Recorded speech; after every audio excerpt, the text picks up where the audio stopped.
Automotive चौक येथे जुन्या वादातून झालेल्या हत्येप्रकरणी फरार झालेल्या आरोपीला पोलिसांनी अटक केली आहे। घटनेनंतर आरोपी घटनास्थळावरून फरार झाला होता। वरिष्ठ अधिकाऱ्यांच्या मार्गदर्शनाखाली डीसीपी, एसीपी तसेच पोलीस पथकाने गुप्त बातमीदाराच्या माहितीच्या आधारे बलविंदर सिंग उर्फ विक्की बांडाल उर्फ अवतार सिंग याचा शोध घेत त्याला अटक केली।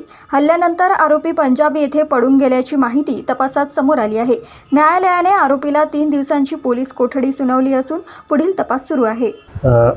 अपक्रमांक 84/26 हा दाखल झाला होता 6/2/2026 ला।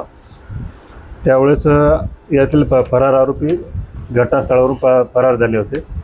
त्या वरिष्ठाच्या मार्गदर्शनाखाली माननीय डीसीपी साहेब, एसीपी साहेब आणि माननीय वपोनी युनुस शेख साहेब यांच्या मार्गदर्शनात गुप्त बातमीदारांच्या माहितीवरून त्याला अटक करण्यात आलेली आहे। त्याचं नाव आहे बलविंदर सिंग उर्फ विक्की बंडाल उर्फ अवतार सिंग। याला गुप्त बातमीदाराच्या मार्फत अटक करून त्याचा PCR घेतलेला आहे। त्याचा जुना वाद होता।